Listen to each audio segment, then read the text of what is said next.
The Boxcar Children, number 91, The Mystery at Skeleton Point. Created by Gertrude Chandler Warner.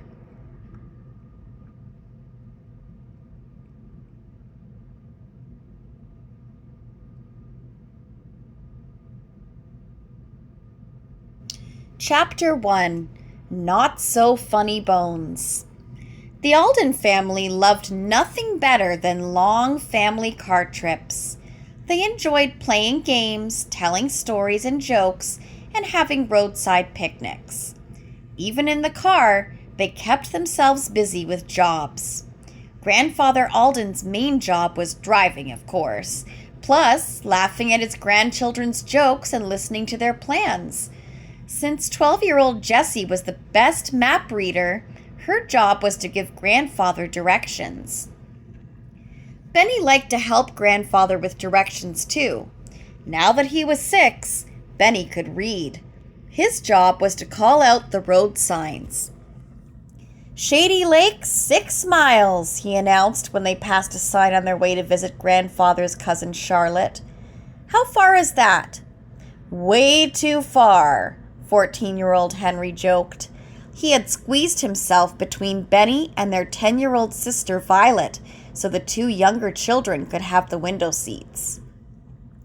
Henry's job was to not get twisted into a pretzel while Benny read road signs and Violet wrote in her diary. "Don't forget to write a page about the scary house," Benny reminded his sister. Now that the family was almost there, Jessie folded up the map and put it away. She unfolded a news clipping and a letter Grandfather's cousin had sent the week before. Cousin Charlotte says to watch for a fork in the road right after the general store. There's a dirt road that goes to Skeleton Point if we want to stop. The other road goes to town. "Read the spooky part again," Benny begged Jessie, "about the skeleton and the statues with no hands near the house at Skeleton Point." "I can't, Benny. I have to watch the road," Jessie said. "Besides, the article she sent is mainly about her buying Skeleton Point and some silly things people said about the skeletons that are in the house." Grandfather drove slowly, looking for the turnoff. "Back when Charlotte and I were young, a real family lived there, not just skeletons for the medical school," Grandfather said. "The 2 of us often rode across the lake to Skeleton Point. We never did get a look at the property itself, but now that Charlotte owns it, we will." "Why is it called Skeleton Point?" Benny asked. Grandfather smiled in the rearview mirror. "Some local people used to say there was a burial vault on the property, but it turns out the whole family is buried in the town cemetery. I don't think there's any such thing." "What about the walking skeleton?" Benny asked. "Did you ever see that?" Grandfather chuckled again. "Oh, that tale is something new. Probably just someone pulling a prank. Charlotte said the story has to do with Dr. Tibbs' skeleton collection. He was the last owner before Charlotte bought the place. He collected skeletons for the medical school. I gather he sometimes put them in the windows to scare off trespassers." A few minutes later, Benny forgot all about skeletons when he spotted his favorite kind of road sign. "Ice cream ahead." "Can we stop? Lunch was a long time ago." Everyone in the car laughed. For Benny, lunch always seemed like a long time ago. Grandfather pulled up in front of the Shady Lake General Store. The Aldens got out to stretch their legs. Violet sniffed the fresh air. "I like that woodsy pine smell. Now I know we're really on vacation." "I like stopping for ice cream," Benny said. "That's how I know we're really on vacation." The children entered the old store. They made their way past fishing poles, garden rakes, and camping goods. When they came to a freezer full of homemade ice cream, they lined up behind the other customers who were also waiting for cones. Nearby, several older men and women sat in a booth. They were playing cards and eating ice cream with long spoons.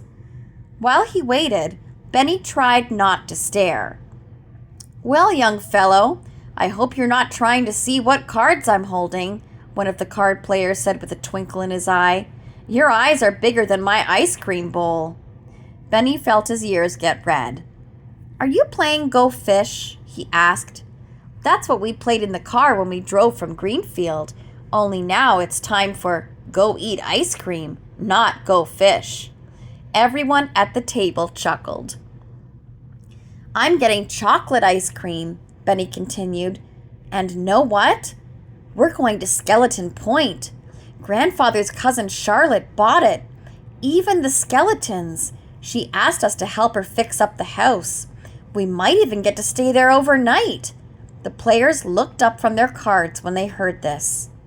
"Well," one silver-haired lady said, "you must be very brave. A lot of strange things have been going on at Skeleton Point ever since Charlotte bought Dr. Tibbs' old place." Another man at the table put his finger to his lips. "Now don't go scaring the boy with all that foolish talk about the walking skeleton." The woman ignored the man. "Well, don't say we didn't warn you. I heard from William Mason, who's working out there, that there's a skeleton in the house trying to turn into a real person again. If you ask me, that's why some of those statues have missing parts." Now Benny's eyes were bigger than dinner plates. "Pay no attention," another card player told Benny. "Everything's been falling down at Skeleton Point for years, especially those statues. I was glad to hear Charlotte's going to fix up the place. That'll stop all this walking skeleton nonsense." "Maybe the walking skeleton is a real person already," Benny said. "I'm a walking skeleton too, only I have muscles on top of my skeleton." The card players laughed again and returned to their game. When the Aldens got their cones, they sat on the front porch of the general store to enjoy their ice cream. "Where to next?" Grandfather asked when everyone had finished. "As if I didn't know." "Skeleton Point!" the children cried at the same time. "Skeleton Point it is," Grandfather said. Soon he slowed down when he came to a hand-painted sign nailed to a tree. A picture of a skull and words painted in dripping red paint warned, "Skeleton Point, keep out."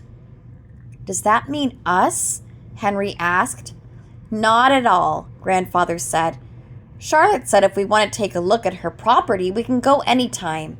She keeps the driveway closed off to discourage trespassers. I'll park down here while you children run up and take a quick look around." Violet zipped up her jacket. "See you in a little bit, Grandfather." "It's so quiet," Benny said in a hushed voice as they walked through the dark, misty woods.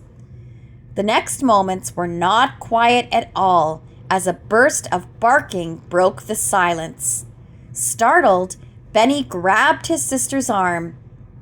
"It's okay," Jessie said. "It's a dog." A chocolate-brown Labrador retriever bounded toward the children, gave one last bark, then ran off. "I'm glad that was just a dog, not the walking skeleton," Benny said as they approached the house. "Whoa, maybe that is..." Henry pointed to a bony figure moving toward the mansion. As they watched, the figure vanished. The children froze. Jessie and Henry tiptoed toward the house. "Whoever, or whatever that was, is gone," Jessie said when she came back for Benny and Violet. "There's nobody around. Come see the house. It's a little spooky, but beautiful too." Indeed it was. The children passed an empty, reflecting pool full of leaves. On each side stood several moss-covered statues, goddesses, cherubs, angels, even a stone lion. The figures were cracked, and a couple of them were missing arms or hands. "It's so sad that they're all crumbling and ruined," Violet said when she came closer. Close up, the stone house wasn't as big as it looked from a distance. Its long windows and tall doors made it seem larger than it really was. "The house will be so pretty after it's fixed up," Violet said as they walked along the stone porch. Henry saw something dark hanging off the stone railing. He held up a long black t-shirt painted with a skull on the front and skeleton bones on the back. "What's this doing here?" "What are you doing here?" a strange voice said from somewhere nearby. The children heard thrashing again, then a splash in the distance. But no one appeared, and the voice did not speak again. Henry hung the t-shirt on the railing. "We'll have to tell Charlotte there's a trespasser on her property, and that one didn't sound like a dog." Jessie jiggled the doorknobs of several doors, but none of them opened. "I wonder if anyone is inside." She stopped in front of one of the tall windows. When she tried to speak, no words came out. "What's the matter?" Henry took a few more steps and looked inside. There, peering out of the window, was a skeleton.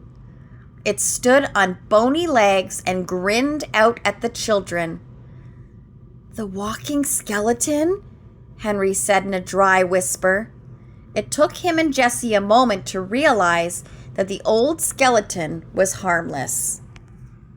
Well, it's certainly not walking anywhere," Henry said, noticing the wire that held it up. Finally, Jessie found her voice again. "It must be one of those medical skeletons Grandfather told us about," she whispered so the younger children wouldn't hear. "Let's show it to Benny and Violet right away so they don't get a sudden surprise." "Good idea," Henry agreed. "Hey guys, come over here if you want to see what a complete skeleton looks like. It's one of the ones Dr. Tibbs must have used to teach students at the medical school." Benny and Violet walked over to the window. Ooh, they stared at the skeleton staring back at them. Ooh, an owl, or something that sounded like an owl, echoed in the distance. Jessie went down the back steps. "Let's see if this path leads to the lake." The children walked along until the path ended on a point overlooking the lake. From there, a set of wooden steps led to a small sandy beach below. A yellow rowboat bobbed on a dock. A loud splash broke through the silence. "Ah!" the Aldens cried. Something much larger than any duck, and much hairier, broke the surface of the still foggy lake. Benny took Jessie's hand. "What was that?" The hairy creature disappeared under the water again, just as more fog rolled in.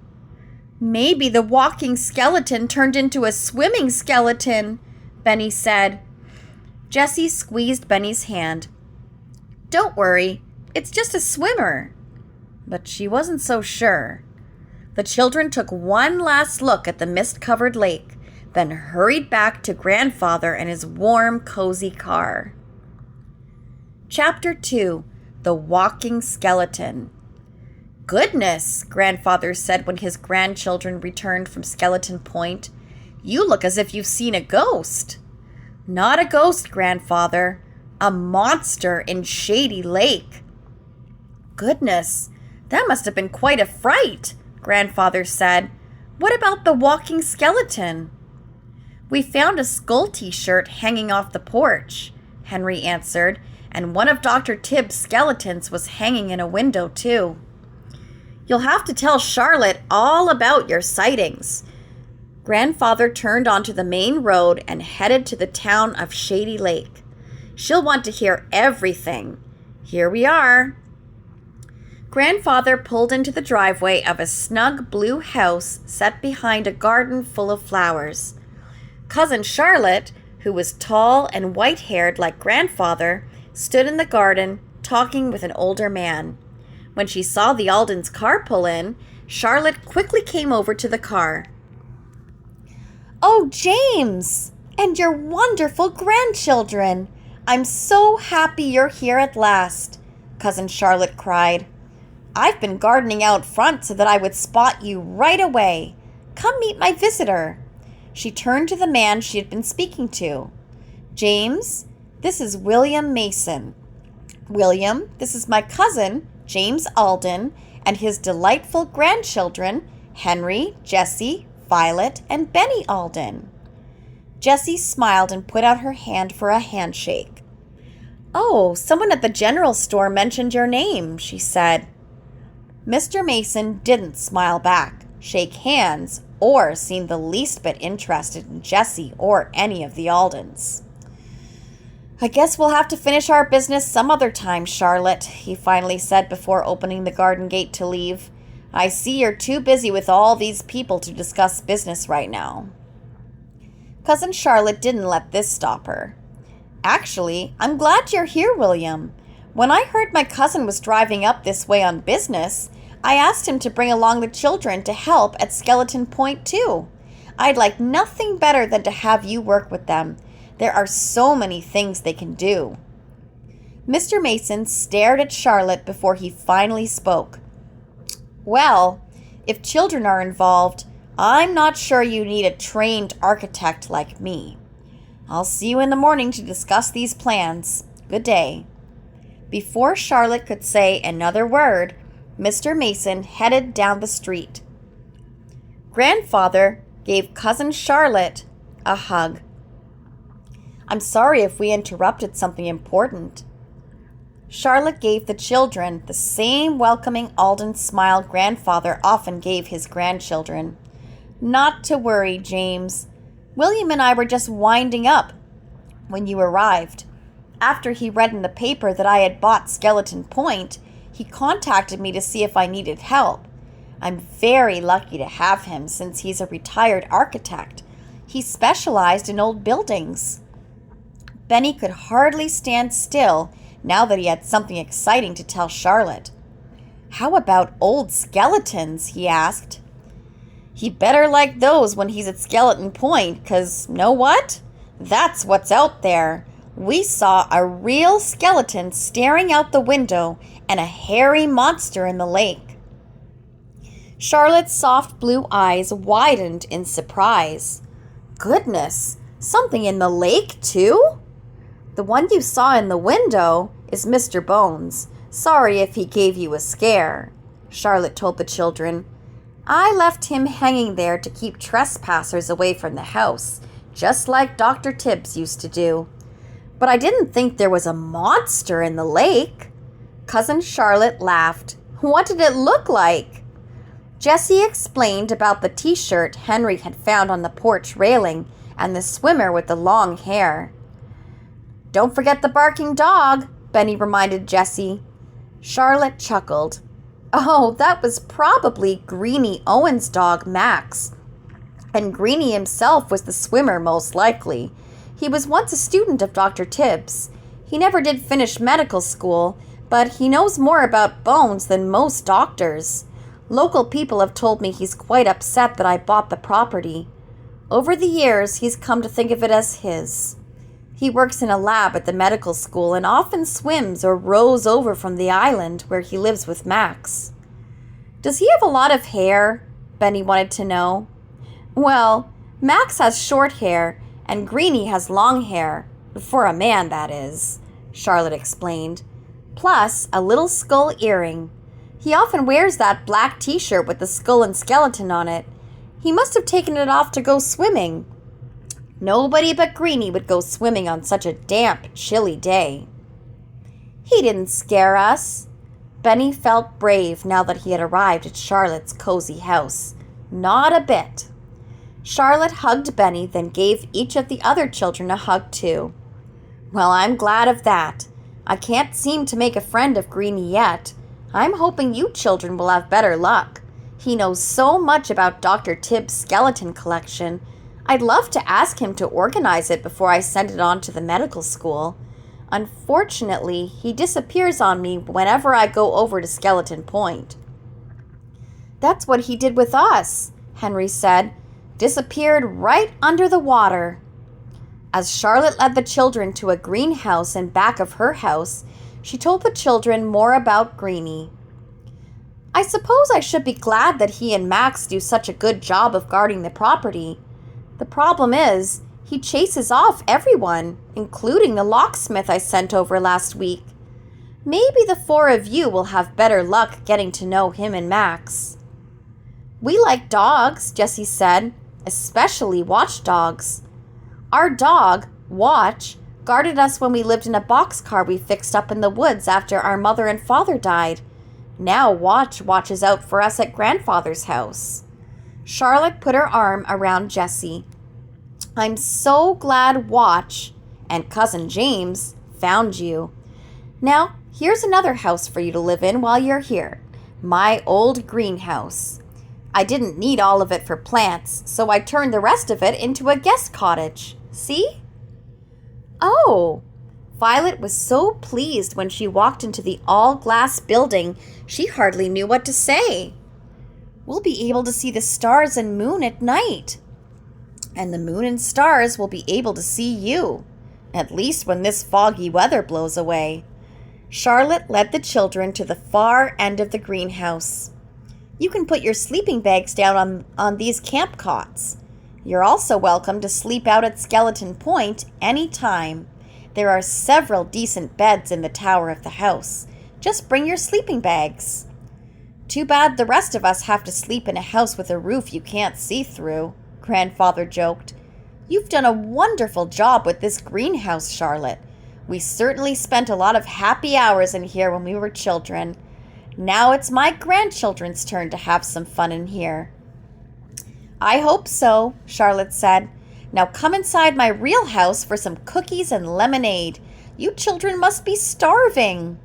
"I sure am," Betty said, as if he had completely forgotten the ice cream cone he'd polished off just a little while before. The children followed Charlotte through the back garden and into her kitchen. Just as everyone sat down, the phone rang. "Help yourselves," Charlotte said before she went to answer it. The children passed around a basket of oatmeal cookies. While they munched, they could hear Charlotte speaking with someone about Skeleton Point and the Aldens. "You'll love Cousin James's grandchildren," they heard Charlotte say. "They are very grown up and love hard work. They once fixed up an old boxcar in the woods and lived in it." Charlotte looked a bit more thoughtful when she returned. "Sorry I took so long. That was Hilda Stone. She's an artist who just opened a studio in Shady Lake. William hired her to assist with the artworks that came with the Skeleton Point property," Charlotte said. "I must say, the two of them have some very definite opinions about the work out there and how it should be done. Sometimes they forget that I'm the owner." "Violet's an artist too," Henry said. "If you need any drawings or pictures, Violet's the one to ask." Charlotte nodded. "That's just what your grandfather told me on the phone. I'd love to have you children photograph and draw some of the artworks at Skeleton Point so I can have some before and after pictures. The statues are just crumbling to pieces, especially lately. That's how all the walking skeleton stories got started." Benny put down his cookie. "A lady at the general store said the walking skeleton takes arms and hands from the statues so it can turn into a person again."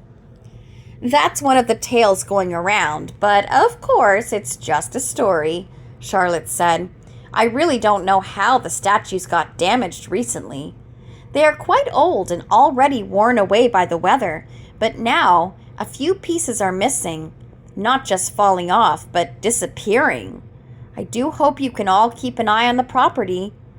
This gave Jessie a good idea. "We gave Benny an instant camera for his birthday. If we take pictures of the statues and something happens to them, maybe we can figure out when it happened and who was around at that time." "Excellent," Charlotte said. I'll be dropping off a job list tomorrow morning with Hilda and William. I'll make sure to tell them to let you children photograph and sketch around the property. That will give them more time to do other things." "Here's to catching the walking skeleton," Jessie said. The Aldens clinked their lemonade glasses. Chapter 3. Skullduggery. By the time the Alden children tucked themselves into bed in the greenhouse, a steady breeze was blowing in from Shady Lake. The children gazed up through the glass ceiling and walls. Branches on Charlotte's willow tree gently swayed back and forth, back and forth. Soon all 4 children were sound asleep, but they did not sleep through the night. At 4 in the morning, a crack of thunder shook the greenhouse. Seconds later, streaks of lightning lit it up. Jessie sat up first after she heard some barking. "Watch!" she said when she thought she saw a dog outside the greenhouse. She rubbed her eyes. "Oh, we're at Charlotte's, not at home." Soon, loud plops of rain pelted the greenhouse. Henry pulled his pillow around his ears. What a racket! Benny scrunched himself way down into his sleeping bag. "Make the noise go away." Violet leaned over from her cot and patted Benny. "They're only raindrops." "Oh no, what's that?" Violet asked when she saw something move outside the greenhouse. By the time Jessie looked out, the lightning was over and everything was completely dark again. "I think the lightning played tricks on our eyes. We'd better go back to sleep." The noisy raindrops gave way to a gentle rain, and everyone fell asleep again. An hour and a half later, the greenhouse filled with light. "It's only 5:30, Henry said when he checked his watch. "It's so bright in here." Jessie yawned and stretched. "I dreamed Violet saw somebody with a dog outside during the storm. I thought Watch had followed us to Shady Lake." The Aldens quickly dressed and rolled up their sleeping bags. They had a big day ahead. Charlotte was enjoying a cup of coffee with Grandfather when the children entered the kitchen. "Good morning," Charlotte said, passing around a basket of blueberry muffins. "Take as many as you like," she told the children. "Cousin James said you brought your bikes with you and want to bike out to Skeleton Point today instead of having us drive you there. It's several miles each way on the bike path. You're welcome to take out my rowboat, too. It's the yellow one tied to the dock below Skeleton Point. You're going to need a lot of energy for all your activities, so eat up." "We will," Henry said as he buttered his muffin. "Are you and Grandfather going to come with us?" "Not today, children," Grandfather answered. "Charlotte and I have another cousin who lives upstate. She's been feeling poorly, so we're leaving for a few days after Charlotte stops off at Skeleton Point." Charlotte put down her cup. "I'm going to meet with William and Hilda on the way. I'll tell them I want you children to photograph and sketch the gardens and the house inside and out." After the children made their lunches, they went to get their bikes in Charlotte's tool shed.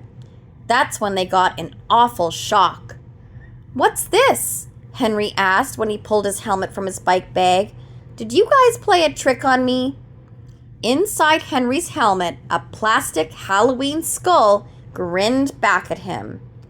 "Hey, there's a skull in my bike helmet too, and in yours, and yours," Benny said, pointing to the grinning plastic skulls inside his sister's helmets.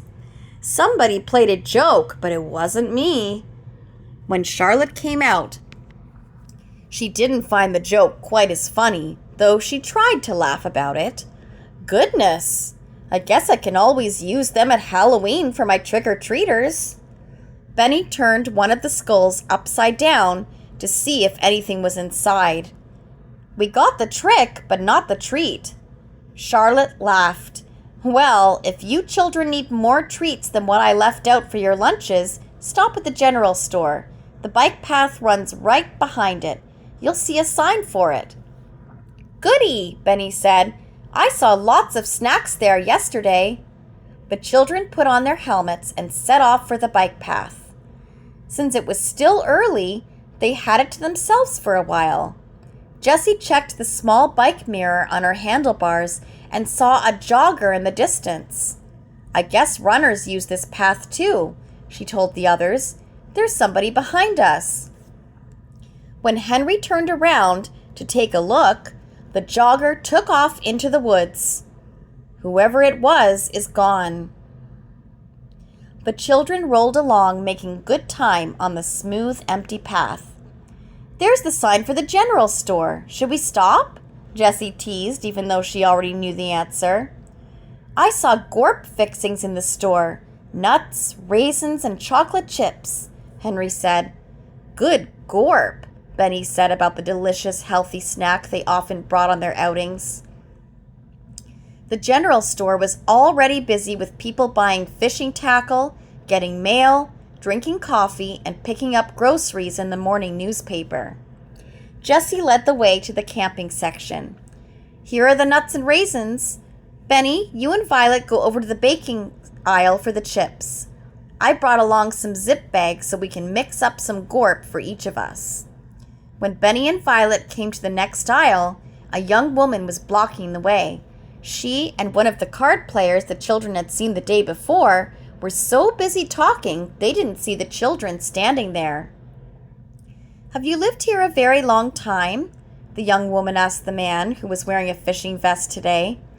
"I'm trying to get information about those statues out at Skeleton Point. Nobody seems to know how old they are or where they came from." "Or where some parts of the statues are going," the man told the young woman. "Lots of food stories are going around about somebody or something damaging the statues. Stay away from them, I say. Those old statues have been out there forever, before I was born anyway. Leave 'em be. Why do you want to know?" The young woman hesitated, then stopped to read the label on a jar of honey.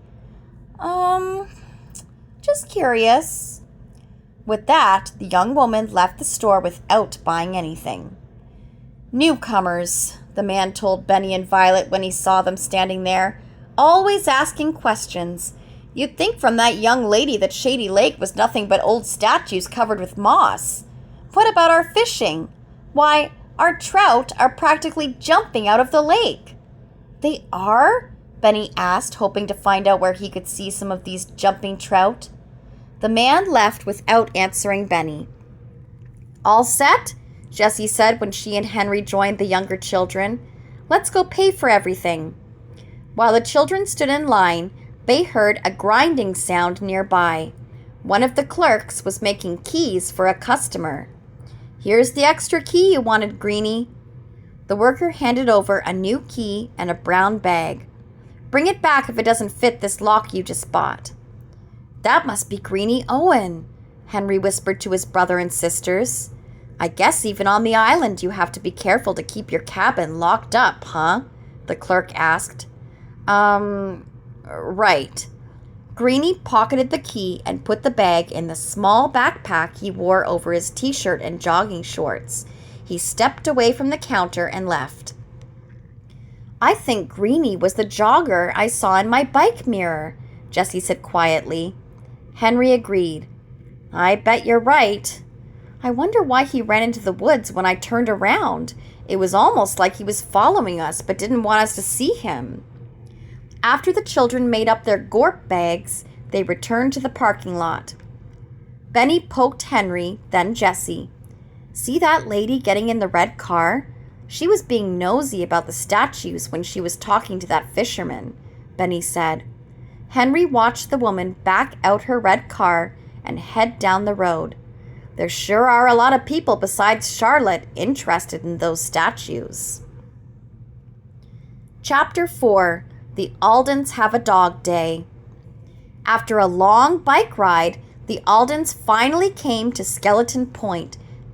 Just as the children slowed down, a familiar dog bounded from the bushes and barked. Then he began to sniff around. "He smells our ham sandwiches," Benny guessed. There, Max," Jessie said softly. The dog tilted his head the way Watch always did when someone knew his name and spoke gently to him. Jessie carefully reached into her bike bag. She found her ham sandwich and tossed a piece of it to Max. This calmed him right away. When the dog whined for more, Jessie tossed another piece further off. The children didn't have to worry about the dog now. "I'm glad that worked," Jessie said. "I wonder if Greenie knows his dog is loose." The next thing the children heard was somebody yelling and whistling, "Max! Maxilla! Get over here!" "What kind of a name is Maxilla?" Benny wanted to know. Henry laughed. "It's part of a jawbone. I guess it's a good name for a dog whose owner wears a skull shirt." "Max!" the children heard again. This time, the dog dashed off into the woods to join Greenie. A few minutes later, when the children rounded the point, they saw Max and Greenie about to get into a rowboat. Then Greenie disappeared into some trees and returned with a blue milk crate. That, too, went into the boat. He whistled for Max to jump in. Soon, he and Max headed out to an island a short distance from shore. "I wonder why he docked at Skeleton Point instead of closer to the general store," Henry said. From the looks of it, that milk crate seemed pretty heavy. Jessie wondered the same thing. "Do you think it came from Skeleton Point?" Violet didn't want to believe anything bad about Greenie. Maybe he had some personal things he had left with Dr. Tibbs and came by to get them back. "There's only one way to find out," Henry said. "We'll have to keep an eye on Greenie Owen." A few minutes later, Henry pulled his bike off the path. "We'll never get our bikes up these steps. Let's tie them up to some trees." After the children locked their bikes, they began their climb up the wooden steps that went to the top of Skeleton Point. "Hey, look, there's a shortcut off this path," Benny said when the children had gone halfway. "Can we see where it goes?" "Sure," Henry said. "After you." When he came to a small clearing at the far end of the overgrown gardens, Benny spotted someone up ahead sitting on a rock. "Who's that?" The children walked around the person. "Maybe it's Hilda Stone," Violet said. "I hope so. I'd like to meet a real artist." Something seemed odd to Jessie. "It's funny that person doesn't hear us and turn around." "Hello," she called out. "We're here." "She's as still as a statue," Violet whispered. Benny ran ahead. "It is a statue of a girl sitting on a rock," he said. "We sure got fooled." Violet went up to the statue. The small figure seemed to be gazing at the lake. "She looks so sad. I wonder who it's supposed to be. This one isn't broken like the others." Violet walked around the statue, studying it from every side. "There's a name carved on the back. Clover Dodge." "Can I take a picture of you next to it?" Benny asked Violet. "Sure." Violet sat next to the statue. "That's what we planned to do anyway. Later I want to sketch this one. It's beautiful." "Say cheese," Benny said, but Violet just sat peacefully looking out at the lake, not thinking of cheese at all. A few minutes later, the children huddled around Benny to wait for the instant picture to appear. "Oh, it's so beautiful," Jessie said to Violet. "I wonder who Clover Dodge was." The children walked toward the house. Along the way, they posed next to some of the other statues.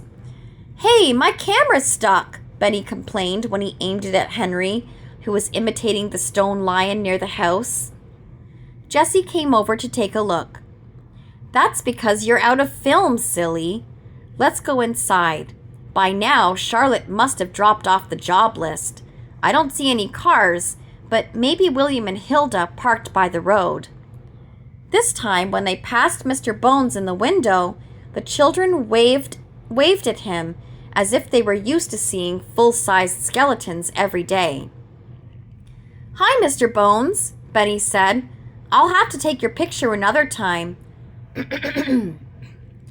Inside, the whole house seemed to creak with every step the children took. Henry led the way. Ugh, what was that? He asked when something brushed against his face. I hope it wasn't a bat. The children looked up. Ew, it's a long, dusty cobweb, Jessie said.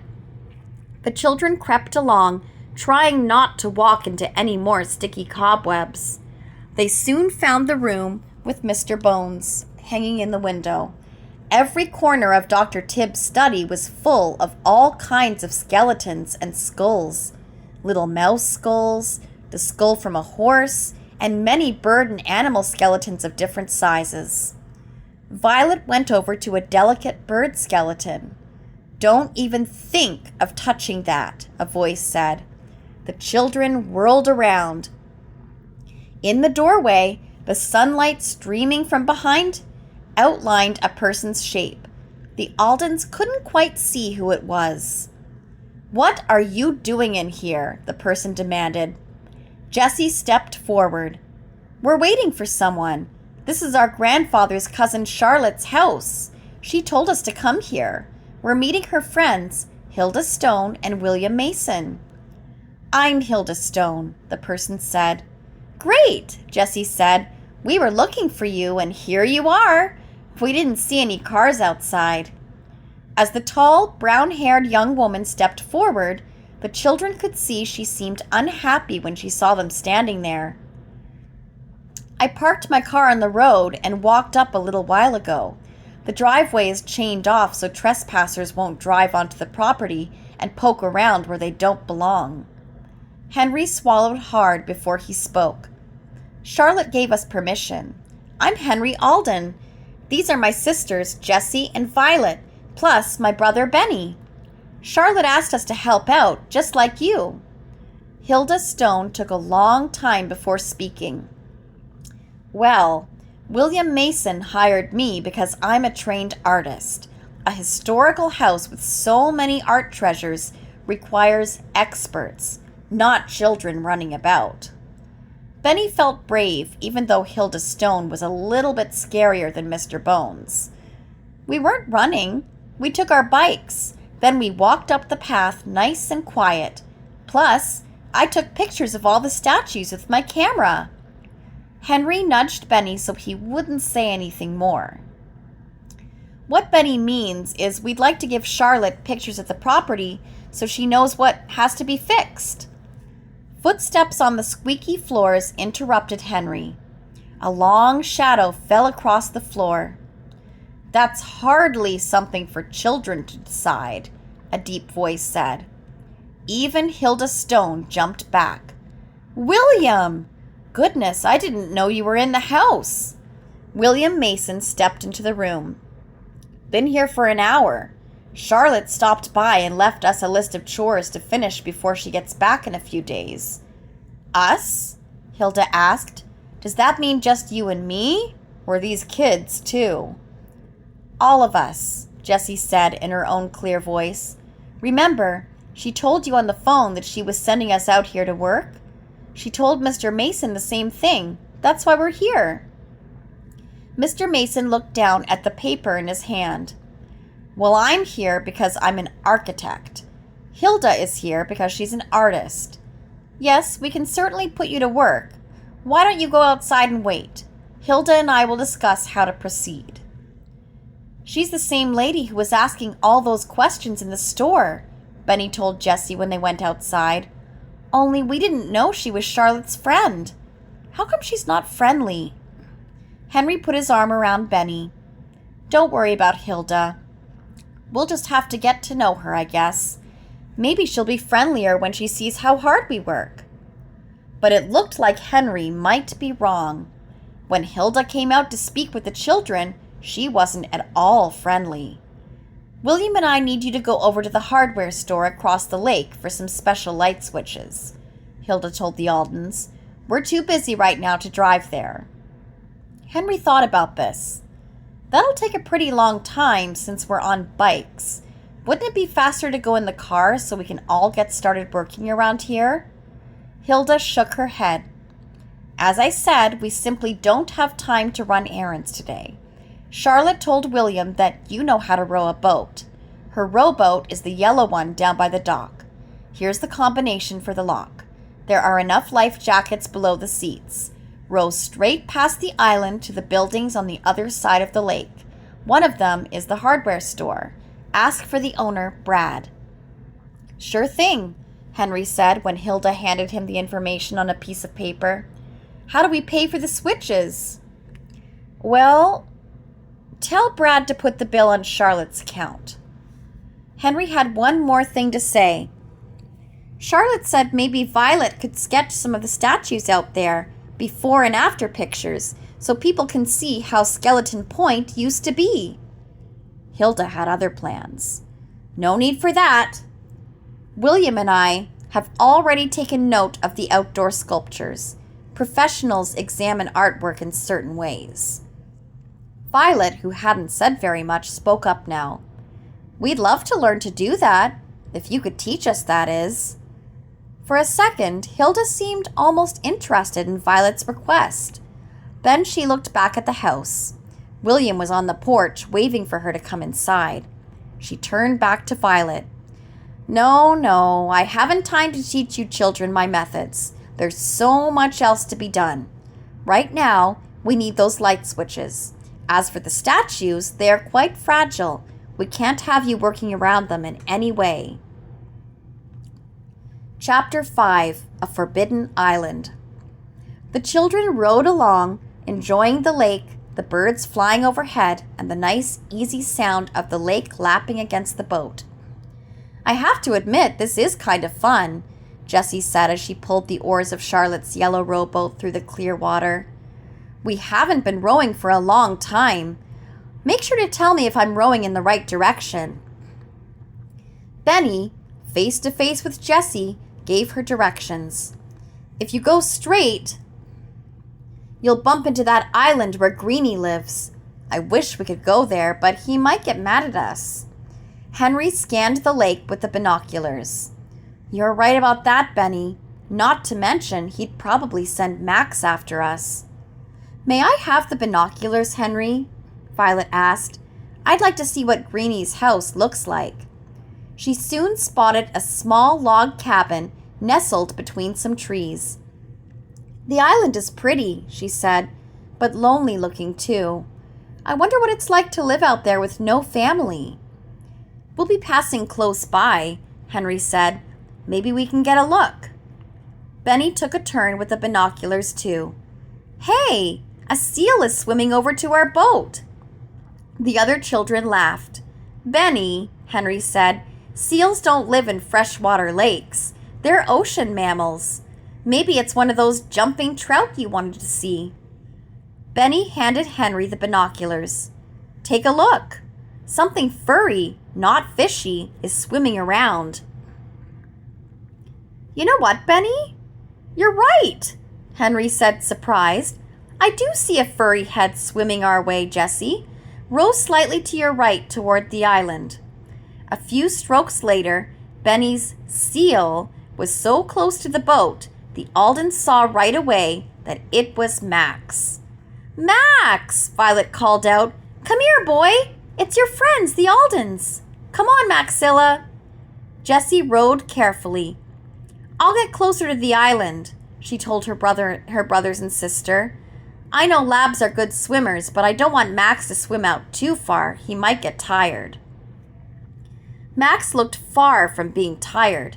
He kept his head well above the water and paddled at a nice steady pace.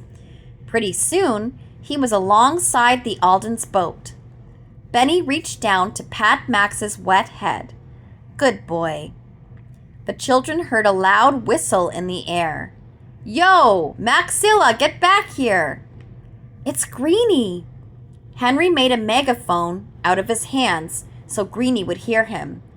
"Is it okay to come to shore?" Greenie yelled back, "I guess so. Otherwise, Max'll never come in. Pull up on the beach in front of the flagpole." He then went over to his own boat and covered it with a sheet of canvas. "Darn," Henry said.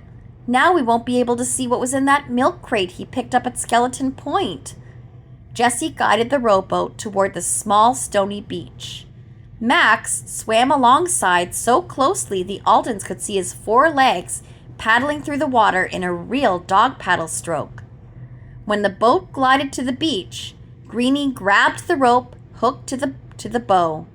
"Pull up here!" Once he got ashore, Max yipped and barked the way Watch always did after a good swim. The Aldens stood back. They knew very well that when Max shook out his fur, they were in for a big shower. "We wanted to come here," Violet said, "but we didn't know if you liked company. I guess Max came out to invite us." "Max and I don't get much company out this way," Greenie told the Aldens. "I figured you kids would be busy at the house with those other people poking around Skeleton Point. Did those 2 friends of Charlotte chase you away too?" "You mean William and Hilda?" Jessie asked. "Well, we thought you and Max were chasing us away by scaring us when we went looking around yesterday. We heard somebody say, 'What are you doing here?'" Greenie looked away from the children. "Well, I thought you were trespassers, so I gave you a little scare.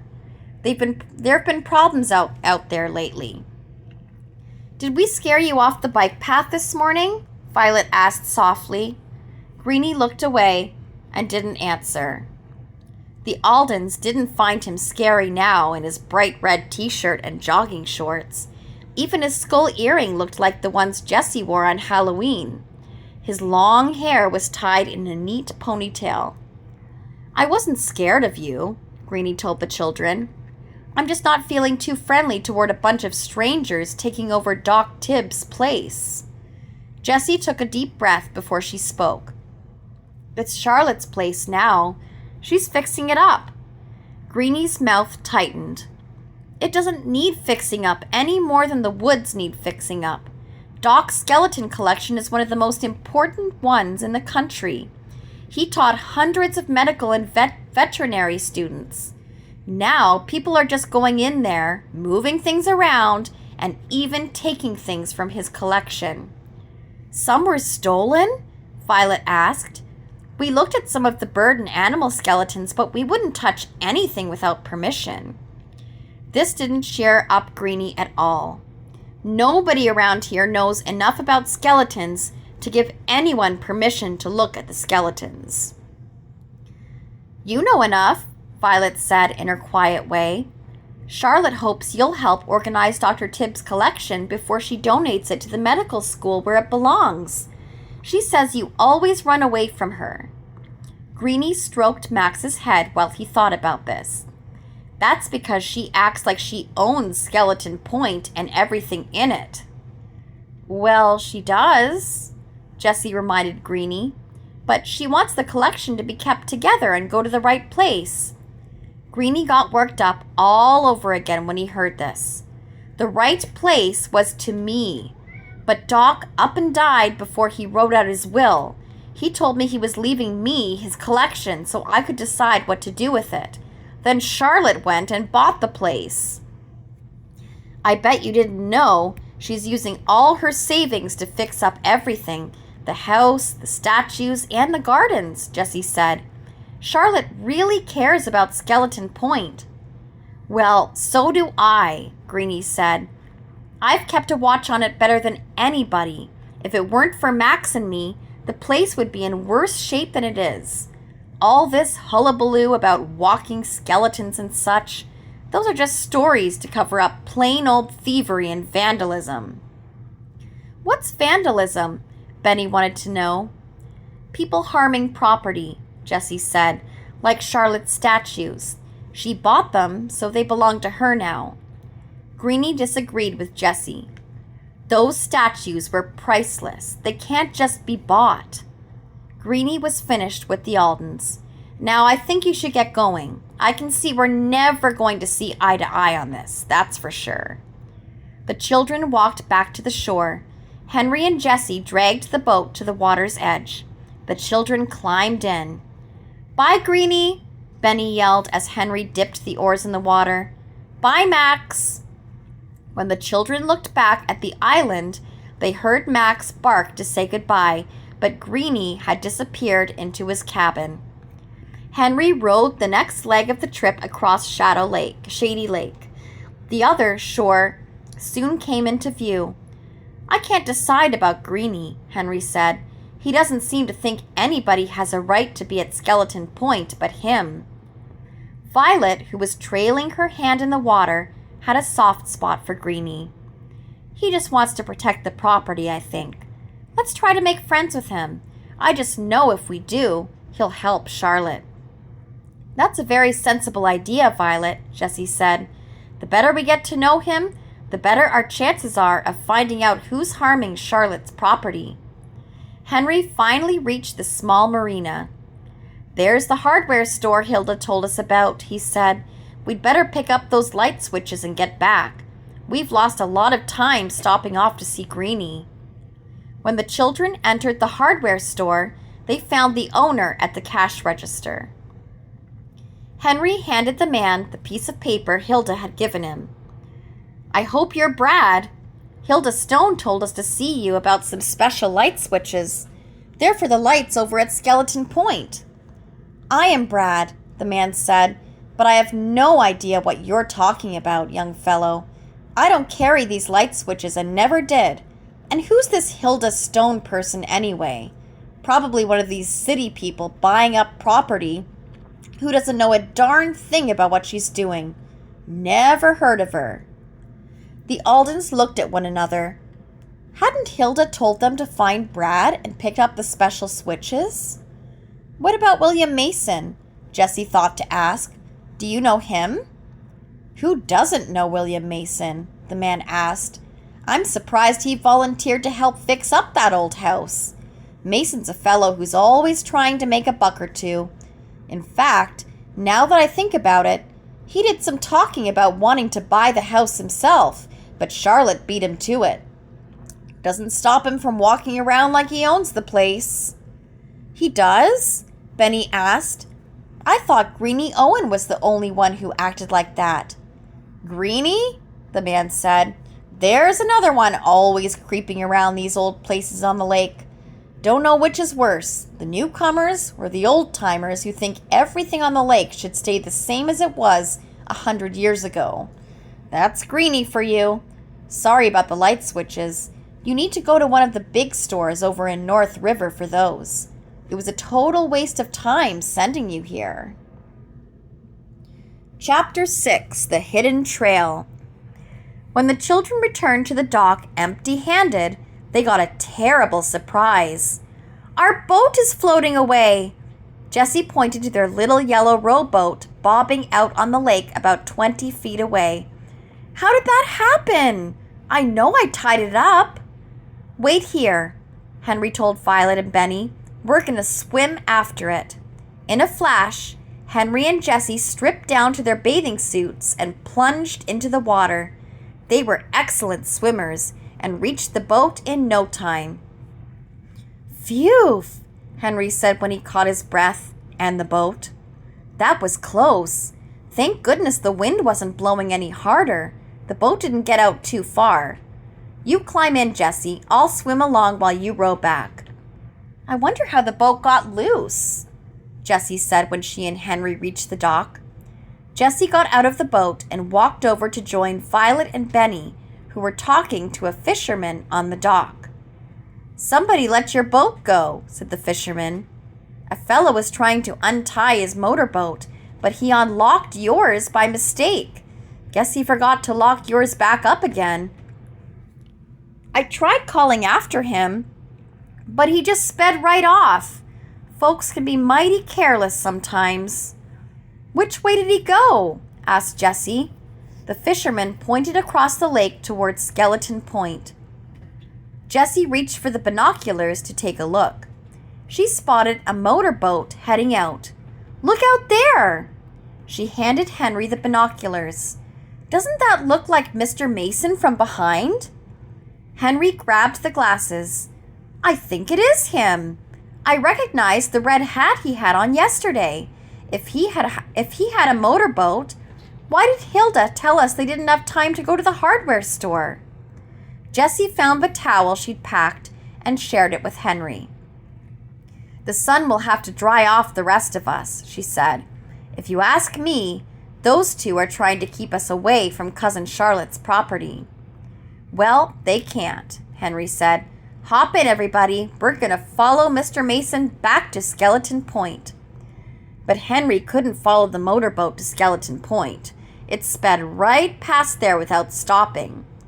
He must be docking someplace else, Jessie said. That gives me an idea.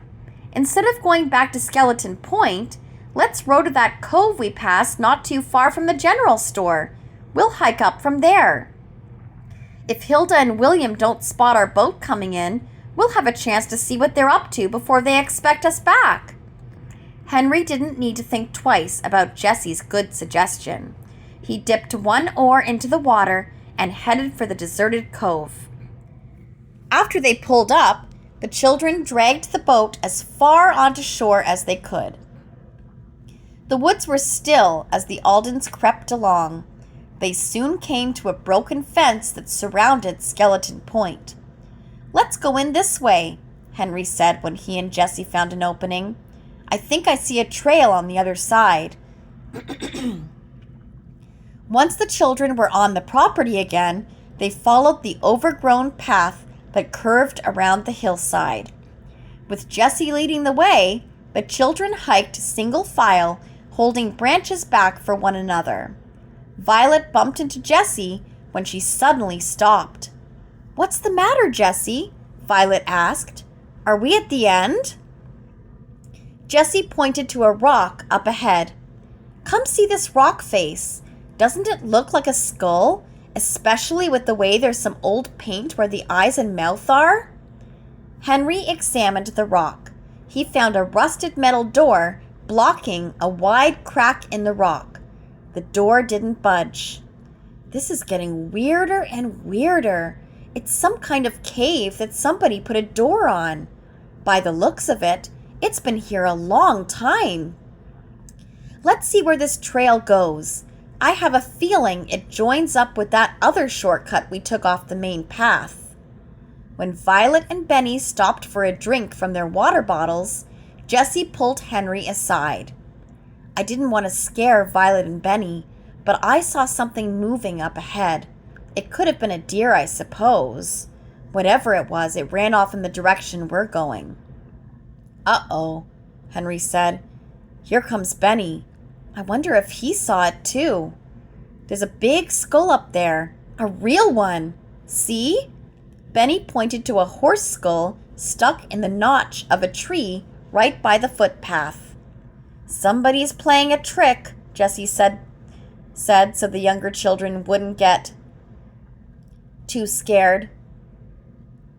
Let's leave it there so no one knows we saw it. Benny liked this idea. Nobody can scare us away, right, Jessie? Right. Benny and Violet finished drinking their water. They stayed close to Henry and Jessie.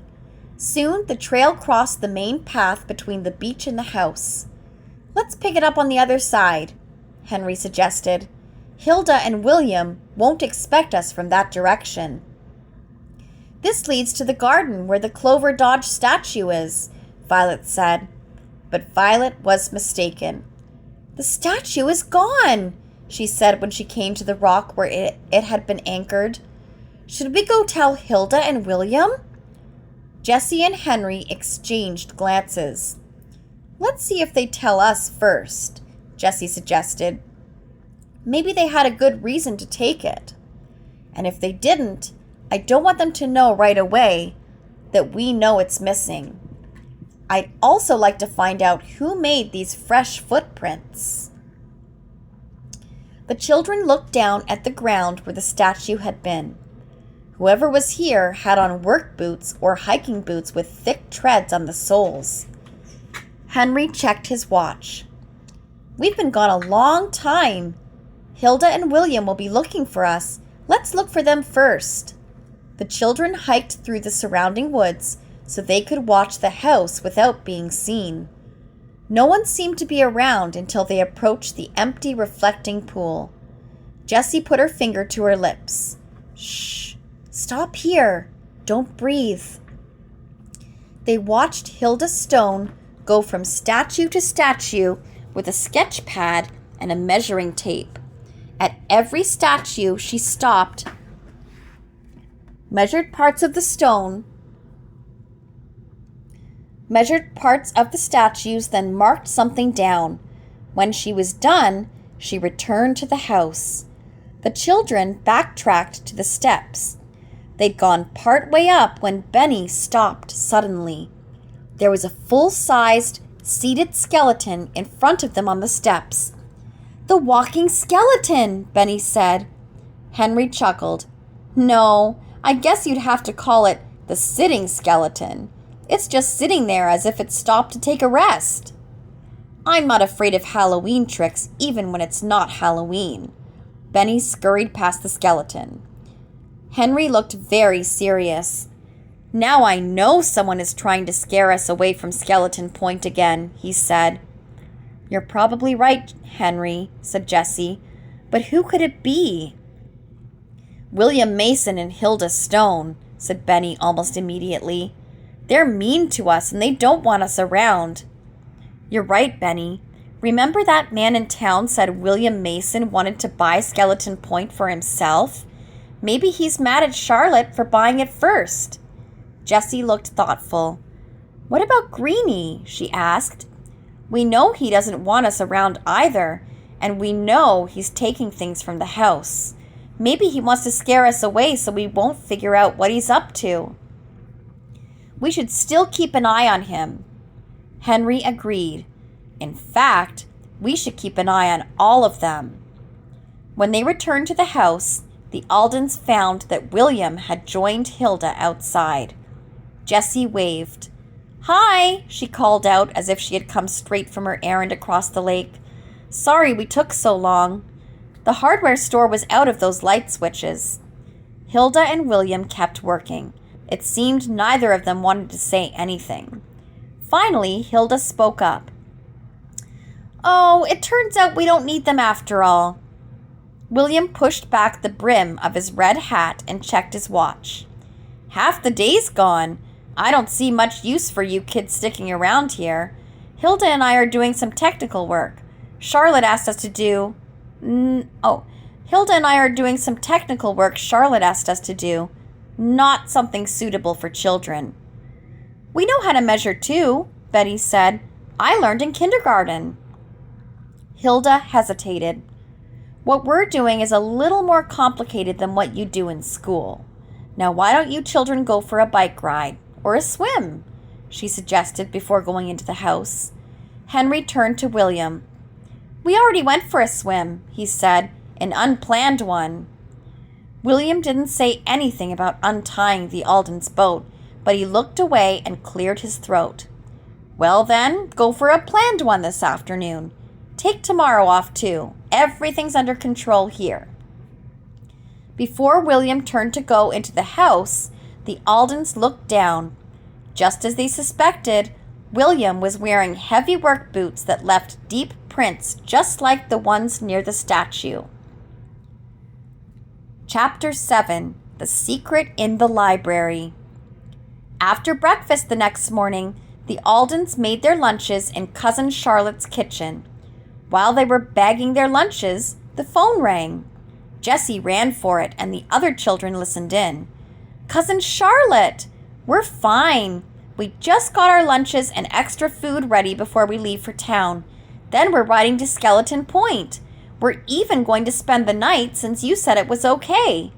Jessie handed the phone to Henry. "No, William and Hilda haven't told us what we'll be doing next," Henry said. "All we did yesterday was run an errand, then we biked home." Charlotte told them all about her trip with Grandfather. Then she added something surprising. "Before we left yesterday, we came across a plastic skeleton right by the car." "You came across a skeleton yesterday too?" "So did we," Henry said. After that, the younger children took turns speaking with Cousin Charlotte and Grandfather about some of their adventures the day before. By the time they hung up, they were nearly out of breath. Henry handed the other children their lunches. Cousin Charlotte's going to tell William to let us into Dr. Tibbs' study this afternoon. She wants us to count everything so she knows exactly what's there before she sends it to the medical school." "What about the missing statue?" Violet asked. "Did you mention it to her?" Henry's face grew serious. "I didn't have the heart to tell her about that yet. I was thinking we could bike to town and visit Hilda's studio. Without William around, maybe she'll tell us what she knows about the statues. So what do you say, guys? Everybody ready?" 10 minutes later, the children headed into town, biking carefully now that their bikes were loaded down with their sleeping bags and overnight things. They parked their bikes in front of the drugstore to pick up film for Benny. Benny unzipped his bike bag to get his camera. "Hey, my pictures aren't in here with my camera. They were in my bike bag yesterday." "Are you sure?" Jessie asked Benny. "Did you leave it unzipped?" "I hope the pictures didn't fall out while we were biking." Benny shook his head. "No way. I zipped everything up, remember? I left the bike bag on the porch when we went out in the boat and picked it up when we got back." Jessie had a suggestion. "Then the pictures must be out at Skeleton Point. We'll look around when we go there this afternoon." While Jessie ran to the drugstore to get the film, Henry took out the map Charlotte had given him.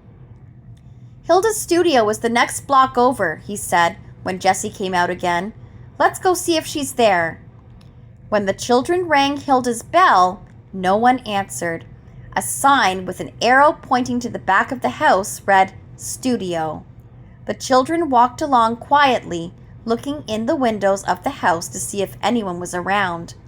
A sign on the garage door read, "Studio closed." Jessie cupped her hands over the tall windows of the studio. Then she waved for the other children to come over and look inside too. "The Clover Dodge statue," Violet whispered when she peeked in. Hilda was seated at a cluttered work table facing away from the Aldens. The statue stood in the middle of the table. Also on the table were a life-sized skull and a skeleton of a hand. Hilda was bent over a large drawing pad, sketching a large stone arm that looked familiar to the Aldens. The children tiptoed away. "We have to decide what to do next," Jessie said. "A book I noticed on a shelf in the studio gave me an idea," Violet said. The title was "Sculptures of Clover Dodge." It must be the name of the sculptor who made the statue.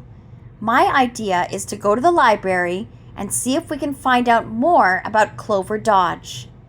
"Good thinking," Henry said. One other thing. I didn't get a real good look, but the stone arm Hilda had in there looked like the missing one from the angel statue." Jessie checked her watch. "I know. Well, let's get to the library like Violet suggested. It's just down the street." "Can Henry and I wait for you outside?" Benny asked when the children came to the town library. "Sure," Violet said, setting off with Jessie. "We'll be back in a while." When the girls found the librarian, they handed him the piece of paper with the title of the art book they wanted. "My sister and I are interested in this book about a sculptor named Clover Dodge. The book isn't on the shelf. Do you know when it's due back?" "Clover Dodge?" the librarian asked. "Isn't it funny how some books aren't checked out for ages, then suddenly everybody wants them at the same time? Clover Dodge was a well-known sculptor at the turn of the last century, but her work disappeared, and people forgot about her." The man checked the library computer. "I see one of our local artists, Hilda Stone, checked it out. It's reserved for William Mason next, but I can reserve it for you after he brings it back." No, Jessie said. "Thank you anyway." Minutes later, the girls met their brothers outside and told them what they had discovered. "Wow! So William is interested in Clover Dodge too," Jessie said. "I wonder if he and Hilda are up to something together with the statues." "Let's go back to the studio and find out what Hilda has to say," said Jessie. The rest of the Aldens nodded in agreement. They were always ready for an investigation. Henry led the way. "While we're walking, Benny, can you tell what we discovered while you and Violet were in the library?" Benny couldn't keep his secret another minute. "The scary rock with the door is called Dead Man's Cave, only there aren't any dead people in it," he announced. Jessie's and Violet's eyebrows shot up. Henry grinned at the two girls. "Benny and I went to check old maps in the town hall. There are a couple small caves, not very deep ones, on Skeleton Point. One of them is called Dead Man's Cave. The man we met at the general store works in the land records department. He said that a long time ago kids used to hike up there. He'd heard they turned the cave into a hideout or a clubhouse. They called it Dead Man's Cave to scare other kids away." "But we're not scared," Benny said. "We can go there this afternoon, right, Henry?" "You bet," Henry said. "But first, let's see what Hilda is doing with all those skeletons and statue parts from Skeleton Point." When the children returned to the studio closed sign was still on the door. This didn't stop the Aldens.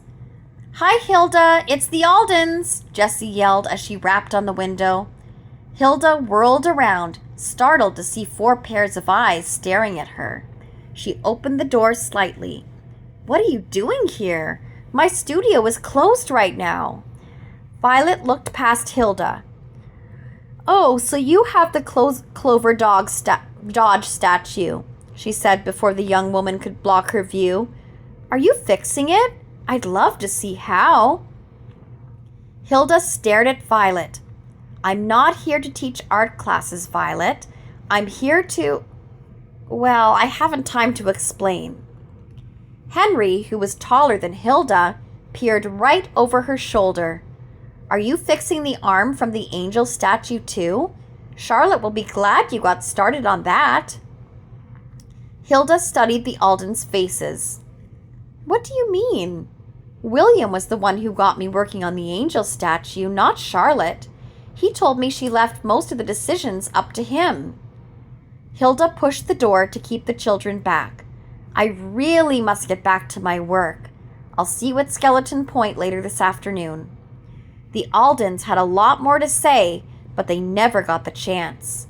After she slammed the door, Hilda walked over to the windows and pulled the shades down one by one. Chapter 8: Locked Out. As soon as the children got on the bike path again, they tried to figure out their conversation with Hilda.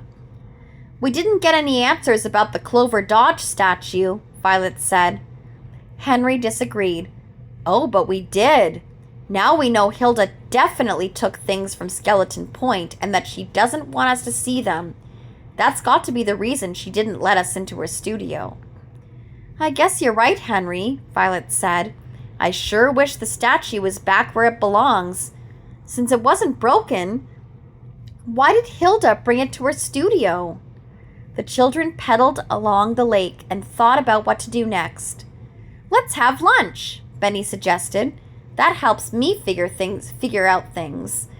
"Lunch always solves everything for you, Benny," Jessie said with a laugh. All the same, she slowed down when she came to the sign for the Shady Lake General Store. "You know, if we stop here, we can have an ice cream cone for dessert," Benny said. Jessie smiled. "Exactly." The children rolled their bikes to a picnic grove close to the dock that belonged to the general store. As soon as the Aldens took out their sandwiches, a flock of ducks decided to join the children for lunch too. Not a crumb was wasted as the birds waddled under the picnic table. The children hadn't been seated long when another visitor showed up. "Max!" Jessie said when Greenie's dog raced over to chase the ducks away. "You smelled our ham sandwiches, didn't you? Where's Greenie?" Benny slid over to pet Max. "Sorry, the ducks ate the rest of my sandwich." "Hey, You're as wet as a duck, too. Were you playing in the water?" "Greenie's boat is docked out there," Henry said, looking at the marina. "He must be at the store getting supplies. Jessie, are you thinking what I'm thinking?" Jessie nodded. "There's nothing wrong with just going for a walk on the dock, is there? And if we happen to pass Greenie's boat, we might be able to see if he still has that mysterious crate we saw him carry down from Skeleton Point." The Aldens didn't waste any time. They gathered up their trash and threw it into a nearby basket. Max followed along, hoping to catch a few forgotten crumbs the ducks might have missed. Benny dug into his backpack for a ball he often carried. He aimed it toward the dock. "Go get it, Max!" "Let's follow him. Now we have a good excuse to go near the boat." "Exactly what I was thinking, Detective Alden," Henry told Benny. As soon as Max found the ball, he trotted out to Greenie's boat. Jessie had to laugh. "Max is just like Watch. He likes to bring the ball to a special spot, then make us chase him there." The children ran after Max. When he got to the dock, Henry stared into the boat. "Greenie sure keeps a lot of stuff in there. Fishing tackle, life jackets, boxes, a couple of toolboxes, fuel cans, and a skull," Benny said in a loud whisper. "See? It's in the milk crate, but it's partway covered up." The children craned their necks, trying to get a better look under the canvas. Just as a gust of wind began to lift the covering, Greenie appeared. "What are you kids doing?" Thank goodness for Max. At that moment, he picked up the ball in his mouth and brought it over to Greenie. "He wants you to take Benny's ball and throw it," Jessie said. "We were trying to get it back when Max jumped into your boat with it." Max suddenly dropped the ball, so Benny reached in and picked it up. Max leaped from the boat and Benny followed him. By this time, Greenie got in the boat himself. He quickly tucked the canvas cover tightly over the milk carton. "Max, get back here!" Greenie yelled. "Don't throw that ball near the boat, Benny. Got it?" "Got it," Benny said, walking toward his bike. He felt so upset at being scolded, he forgot all about his ice cream and finishing the game of fetch with Max. The children quietly pedaled away, not as happily as before. A while later, they came to Skeleton Point. "Let's push our bikes behind those bushes so everything will be safe," Henry suggested. "We can come back for them later." "What I want to find out," Jessie said as the children began to climb the steps, "is whether William will let us work in Dr. Tibbs' study." Halfway up, the Aldens searched for the trail they'd hiked the day before. "Hey, where's the secret path?" Benny asked. "Wasn't it right around here?" He skipped a couple steps ahead, then came back down. "The skeleton isn't sitting here either, like yesterday. It's almost as if we dreamed up the secret path," Violet said. "Wait, I know why." She pulled away a tangle of prickly holly branches. "These branches covered it up." Henry still had on his bike gloves. He tossed the thorny branches aside. "Since no one knows we're here yet, let's check Dead Man's Cave before we go to the house." The Aldens set out on the secret path. Along the way, they looked for the horse skull they had seen the day before. That, too, was gone. They finally located the hideout door. "Benny, hand me my flashlight," Henry said, peeking into a crack between the door and the rock. "Even if we can't get inside, the door doesn't quite fit over the cave opening. Maybe I can get a look with my flashlight." Benny rummaged through Henry's bike bag. "Here." Henry held his flashlight up to the crack. "Gee, it's not much of a hideout," he said. "Our boxcar was way bigger than this." "Hey, wait! Jessie! Here, take a look!" Jessie took the flashlight. "Wow! That looks like Mr. Bones in there. And the horse skull, too. Plus, some statues I never saw before. Come here. Benny could hardly wait. Since he was shorter than the other children, he saw something they had missed. He waved the flashlight over the floor of the hideout. Look, footprints. They're still muddy, Violet said when she took a look. Whoever made them was just here. The children tried hard to pull open the rusty door, but had no luck. Let's go up to the house, Jessie suggested. We can at least see if William made those prints. They sure look like his. And these. Henry pointed to a muddy part of the path. These footprints look pretty new too. Let's follow them. When the children returned to the main path, they followed the muddy footprints up the steps. Henry covered up the secret path with the holly branches again. I don't want anybody else to find this trail or even know we found it. When they reached the top, the children saw William heading to the gardening shed with some clippers in his hand. Jessie caught up to him. Hi, Mr. Mason, she said. Oh, your gardening clippers are just like grandfather's. So are those leather gardening gloves? Were you out pruning bushes? William stared at the clippers in his gloved hand as if he didn't know what they were. He ignored Jessie's question. I thought you kids said you were going swimming today. You said that, not us, Henry replied. We came here to help Charlotte. Did she call you about working on Dr. Tibbs' skeleton collection? She wants us to count what's in there. Waste of time if you ask me, William said. Just ship the whole shebang to the medical school and let them do the job.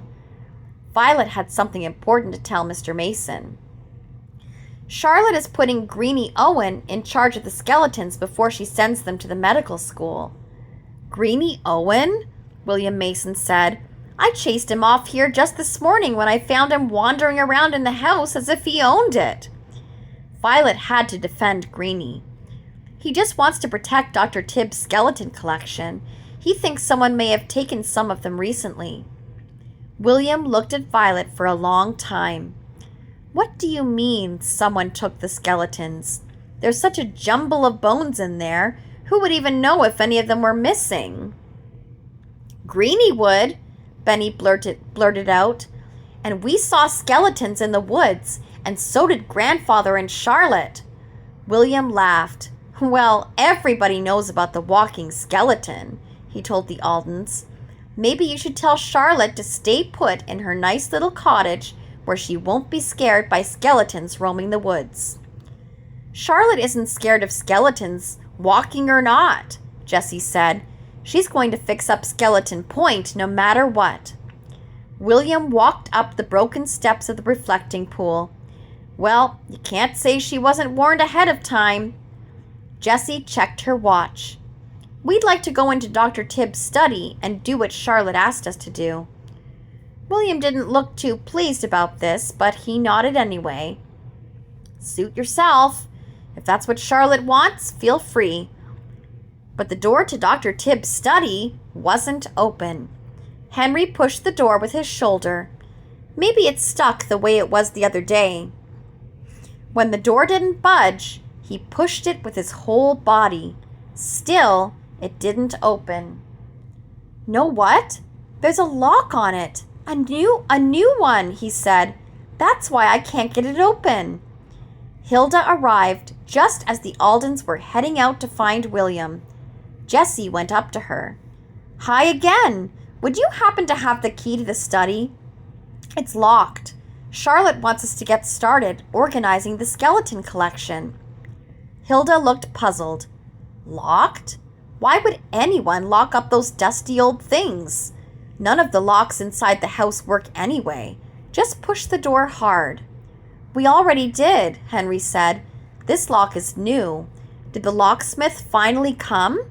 Charlotte sent one out last week, but he got scared off. Hilda seemed in a hurry and not in any kind of mood to talk with the Aldens.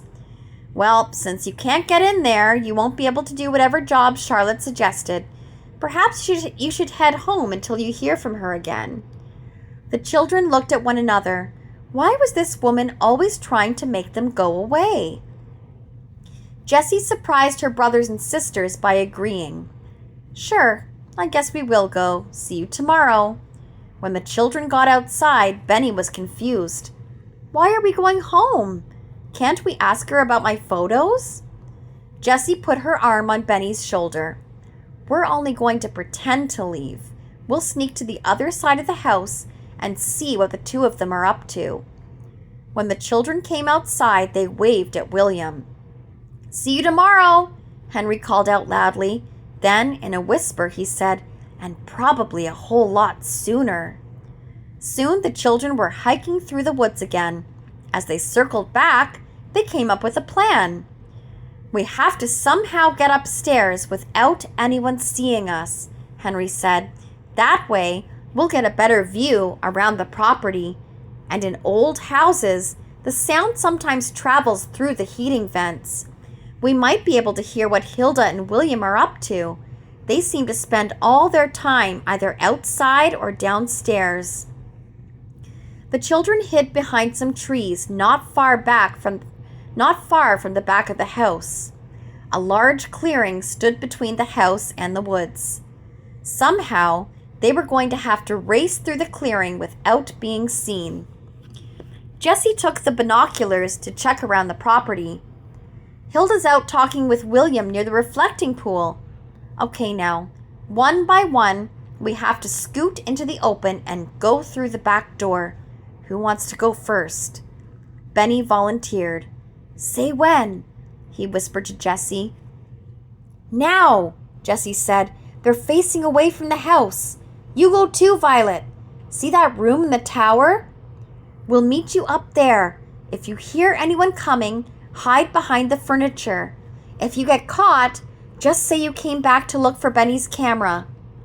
With that, Jessie gave both of the younger children a little push. They were across the lawn in a flash. "Uh-oh, duck," Henry told Jessie. "William just turned around. Gee, he's walking this way. I hope he didn't see us." But William seemed too lost in his own thoughts to notice Jessie and Henry crouching in the bushes. He passed just a couple feet away from them on his way to the gardening shed. "It's now or never," Jessie whispered to Henry. "Hilda is putting her sketch pad and pencils back into her tote bag. She's going to turn around any minute." Henry glanced up at the main house. "Look, Benny and Violet are waving us that the coast is clear." Henry grabbed his sister's hand. The two of them raced across the clearing and disappeared into the house. Chapter 9. Skeleton Keys. Henry and Jessie took the stone steps to the tower 2 at a time. Light on their feet, they didn't make a sound until they reached a landing. There, they stopped to catch their breath near a small window. "We're safe for now," Henry whispered. "William is in the gardening shed. Hilda's outside somewhere." Jessie leaned against the wall. "My heart is about to burst out of me," she said. "We made it! Let's find Benny and Violet. They were pretty brave getting up here so fast." Henry and Jessie climbed to the next floor. "Here's the door." Jessie gave it a push. She and Henry looked around the silent room. The long, narrow windows didn't let in much light. All they could see were the large white shapes of old furniture covered in sheets. Cobwebs hung down from the tall ceiling. Jessie brushed one aside so it wouldn't get caught in her hair. "Where are Violet and Benny?" "Down here," a muffled voice answered from under a lump in the corner. Henry and Jessie walked over. The sheet moved, then 2 faces peeked out. "Hey, you two!" Henry helped his brother and Violet slide out from under a huge bed. "We thought you deserted us." Benny dusted off his hair. "We thought you were William or Hilda or the walking skeleton, so we hid under there." The children tiptoed to the windows, which overlooked the property and Shady Lake as well. This is perfect, Jessie said. After William and Hilda leave for the day, we'll go back to get our sleeping bags and backpacks, then tidy up a little. Henry pulled out his binoculars from under his jacket. I'm glad I brought these. We can see all the way down to the lake and the driveway from the other side. If anything funny is going on, we'll see it. Uh-oh, Hilda's heading to the house with William. Shh, Violet said when she heard something downstairs. She put her head near the old-fashioned heating vent built into the floor. Listen, they're in the hallway outside the room below here. The words weren't too clear, but the Aldens recognized William's and Hilda's voices. Now that you have all the measurements, how long do you think the job will take? The Aldens heard William ask. I need to get everything done fast. Hilda didn't answer right away. Her voice was softer, so the Aldens had a harder time hearing her words. Removing it, getting it to the foundry, making a copy takes a long time. I wish I never told you about... The Aldens heard a hand bang against a table. We don't have a long time, he said so loudly he almost seemed to be in the same room. Hilda sounded upset and spoke quietly. The Aldens could catch only a few words. Understand. Need to. Back. Why can't... Charlotte. Now. Look, I know what I'm doing, William said plainly. You don't need to know all the details. Can you do what I asked or not? The front door slammed. When the children ran to the window, they saw Hilda run from the house and down the driveway. William left shortly afterward. What did she say? Benny asked Violet. I couldn't tell, Violet answered softly. She mentioned a foundry, so it must have something to do with the statues or something like that. Artists sometimes bring statues to a foundry to have molds made of their statues. After that, it's pretty easy to make copies from the molds. Jessie opened the window. In the distance, she heard one car start, then another. I think they took the Clover Dodge statue to copy it. But it doesn't belong to them. It belongs to Charlotte. We have to tell her soon. Henry went from window to window, aiming his binoculars down the driveway. It's probably safe to go out and bring your things up now. That'll give us plenty of time to see what's going on in this house while Hilda and William are gone. After the children aired the room out, they returned to the beach for their packs and sleeping bags. That's when Jessie heard a motorboat coming close. Hide, she told the other children. Greenie's boat is headed to the dock. He must be coming from the store. I sure hope Max doesn't sniff us out back here. I have the extra food we brought. I've got a good idea, Benny said. I'll throw one of our extra sandwiches way over there. If Max finds it, he won't come looking for us. Good thinking, buddy. Henry and the other children scrunched themselves behind a thick clump of pine trees and bushes. Soon they heard Greenie's boat slow down, then stop. The children pushed away a branch ever so slightly. What was Greenie going to do next? Okay, Max, Greenie said to his dog, we're safe for a while. Now's our chance to really clear out a few things. A few crates worth at least. The Aldens barely breathed. They heard Max yipping with excitement when he discovered the sandwich Benny had tossed away from the hideout. Maxilla! Greenie yelled. Don't eat that! Ugh, too late. You are nothing but a canine garbage disposal. I just hope you don't get sick. I'm putting you on the leash. Even on a leash, Max smelled food and came awfully close to where the Aldens were hiding. Get up here, Max. I'm not letting you run off again. Greenie led Max toward the steps. I may not have a whole lot of time. The Aldens waited behind the pine trees for a very long minute. Let's follow Greenie now instead of bringing back our things, Jessie suggested. He's getting something to put in all those crates I see in the boat. I don't know if it's part of statues or skeletons or what, but now's our chance to follow him." The children wondered if Greenie wouldn't turn off on the secret path, but he didn't stop at all until he reached the gardening shed. "Sorry, Max, but I can't have you barking and running around. You have to stay in here for now. I'll be back for you later." "Poor thing," Violet whispered when Max began to whine after Greenie shut the door. "He sounds just like Watch when we won't let him play outside with us." With Max out of the way, the Aldens felt safer in following Greenie into the house. He unlocked the door to Mr. Tibbs' study. Shutting the door, he locked it from inside the room. "I know what we can do," Henry whispered. "Let's go upstairs. If we're lucky, there may be a heating vent up there. Maybe we can see into the room." By now, the Aldens knew where many of the creaky floorboards were and avoided them. They found the room above the study. A thick carpet covered most of it. "Good. Greenie won't be able to hear us walking around," Jessie whispered. She found a corner where the carpet had been cut to let in the heat through a vent. She signaled the others to come over as quietly as possible and huddle around the vent. When they looked through the grill of the vent, the children saw the top of Greenie's head directly below. They could see him placing skulls, skeletons, and other kinds of bones into his crates. The Aldens didn't need to discuss what to do next. In an instant, they ran from the room and down the stairs so fast, Greenie never had a chance to get away. When Greenie opened the door, the Aldens stood there, blocking him. Greenie couldn't move.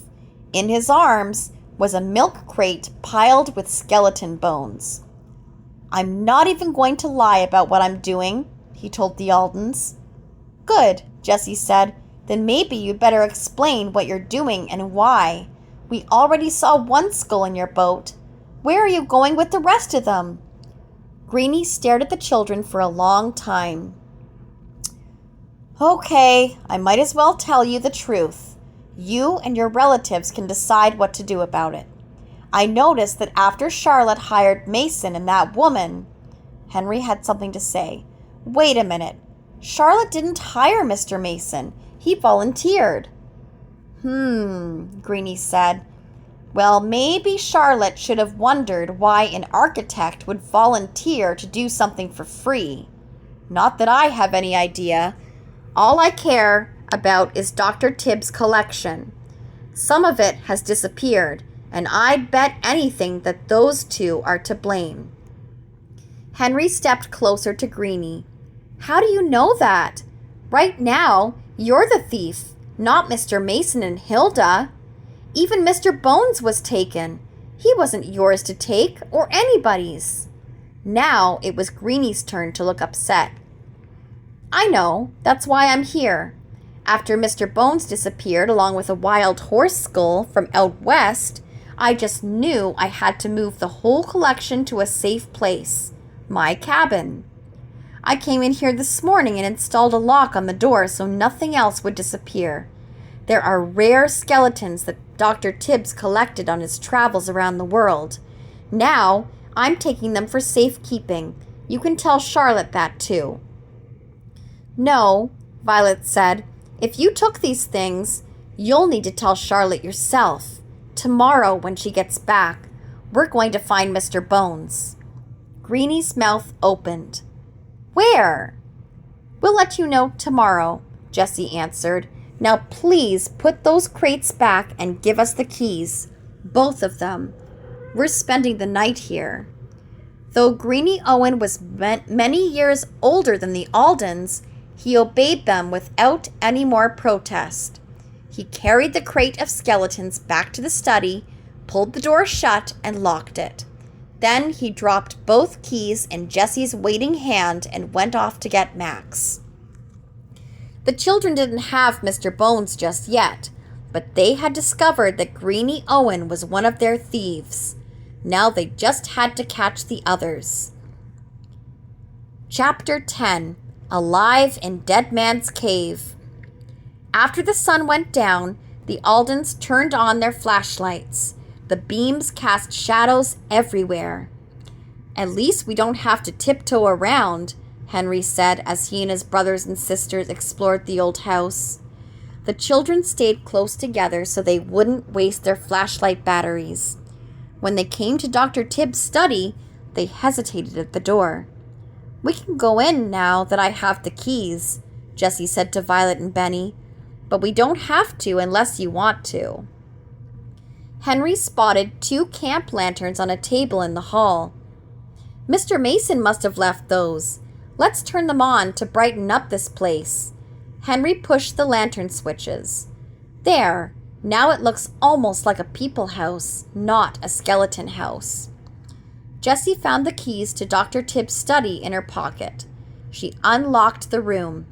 "Ooh, now I'm not so sure about coming in here," Benny said, taking Jessie's hand. "You go first, Henry." The children stepped into the room and gazed at the shelves and tables of skeletons. The dim light made the bony shapes seem scarier than ever. "By the looks of things, about half of the skeletons aren't here anymore," Jessie said. "We know Greenie removed an awful lot of them in those crates." Violet gazed at the empty window. "I know, but I do think he was telling the truth and that someone else took Mr. Bones and some other skeletons. Otherwise, why would he be so upset about them and excited when we told him we were going to get them back?" Jessie locked the study again. "Let's look around the rest of the house some more. We'll come back here during the daytime." She took one lantern and led the other children down the hall. When she came to the kitchen, she set the lantern down. Henry walked over to a wobbly kitchen table where papers and notebooks were scattered on top. "Looks as if Hilda and William set up their work in here." He used his flashlight to get a closer look at the blueprints, notebooks, and papers. Benny felt braver now that they were in the kitchen and not in the skeleton room. He came over to see what was on the table. That's when he saw something familiar sticking out from one of the sketch pads on the pile. "Look, the pictures I took! How did they get in here?" Violet had a suggestion. "I don't know, but put them in a safe place right now. When we see Hilda again, tell her you found them." Benny was glad to have his photos back. "Hey, look at this," he said, turning the pictures over. "Somebody wrote prices on the back. See? The angel statue picture says $3,000. And the picture with the girl statue next to Violet is $7,000. Is that a lot?" Henry frowned. "It sure is." He took the picture from Benny and put it down next to Hilda's sketch pad. The handwriting looks the same. "Why do you suppose Hilda took Benny's pictures?" Violet asked. Jessie had a thought. "I have a feeling she or William took them so Charlotte wouldn't have evidence that the statues disappeared while they were in charge." "Then I'm glad Charlotte and Grandfather are coming here tomorrow morning," Jessie said. "There's a lot to tell them about. Now let's go upstairs and have our extra sandwiches for dinner. We have a big day ahead, and I want to get to sleep early."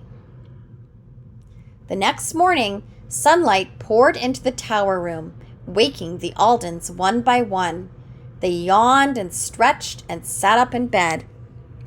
"I feel like a princess in a tower," Violet said. "This bed is so tall and so fancy. I slept just as if I were home in Greenfield." "Well, I sure didn't," Henry said. "I heard noises while it was still dark this morning, but I figured it was just the wind."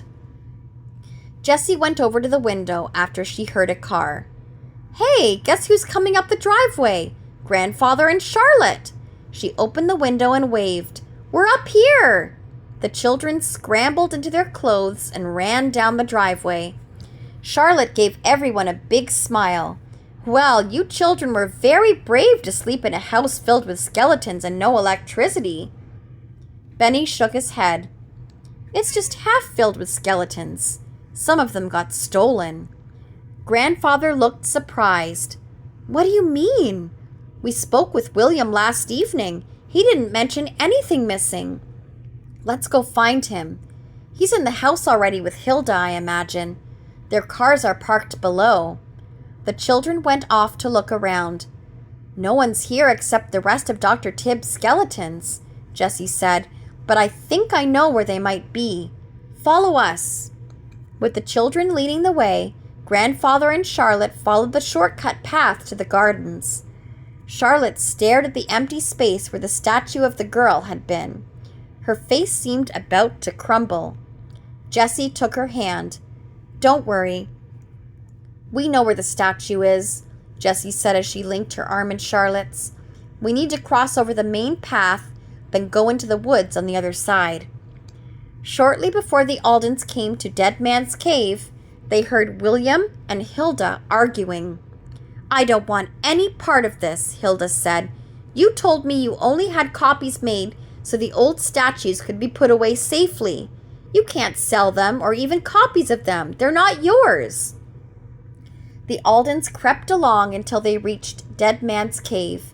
The rusted door was open, revealing William, Hilda, and Mr. Bones, along with several skeletons and statues the children hadn't seen before. Sell what? Charlotte asked when she stepped forward. Hilda rushed outside, with William right behind her. He tried to shut the door, but Henry was too quick for him. Leave it open, Henry said. I'm glad you're here, Hilda said to Charlotte.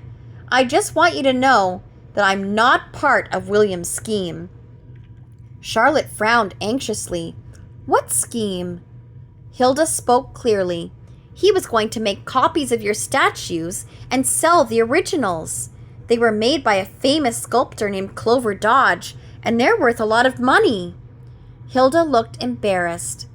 I didn't know what was really going on. I only figured it out this morning. I followed him here to tell him I was quitting. Hilda pointed toward the cave. The missing statues are all in there. Charlotte and the Aldens went in to look around. Sure enough, the Clover Dodge statue sat in a corner, looking sad and out of place. Several statues the Aldens hadn't seen also filled the dark space. Only Mr. Bones and the wild horse skull seemed at home in Dead Man's Cave. Is all this true? Charlotte asked William, frowning. How could you do such a thing? William Mason scowled and looked down at the ground. Yeah, it's all true. I wanted to buy the house myself. It's a gold mine with all those statues, and some of the rare bones are just as valuable. But you beat me to it, and you didn't even know what you had.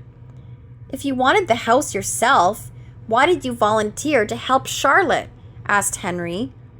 It's like Hilda said. I figured I could sell the statues and rare bones and make myself some money anyway. I figured you'd never notice if some stuff began to disappear. But we noticed, said Henry. William Mason glared at the Aldens. That's right. You kids started snooping around. I untied your boat to try to keep you away from the house. I even hid some skeletons and bones in the woods, hoping that they'd scare you off. But unfortunately, it didn't work. Jessie looked surprised. We thought Greenie was the one hiding all the skeletons and bones for us to find. I'd never do anything like that, came a voice from behind them. Everyone looked up as Greenie and Max suddenly emerged from behind the trees. Greenie wore black pants and his t-shirt with the skull on the front and the bones on the back. I followed you here, Greenie said. I had a hunch these kids knew something about where all the missing bones were. I suspected Mason was behind the whole thing. I'll admit, I tried to scare you and your family away from Skeleton Point. I snuck up on those kids the first time I saw them at Skeleton Point and tried to spook them. But you can't scare us off that easy, said Benny. I figured that out pretty quick, Greenie said. He looked down at the ground. I'm the one who hid those Halloween skulls in your bike helmets, he said to the Aldens. And I planted a skeleton by your car too, Charlotte. I just wanted to save Dr. Tibbs' collection by keeping people away. But I would never have used any of the real bones to do something like that. They're too valuable." Charlotte moved toward Greenie. They were quite a contrast with each other. Charlotte, with her white curly hair, her tweed jacket, and pearl earrings, didn't seem to have a thing in common with Greenie Owen in his skull shirt, ponytail, and skull earring. "I'm glad that you told me, Greenie. I hope that now we can be friends, and I hope you know I care about Dr. Tibbs' collection as much as you do."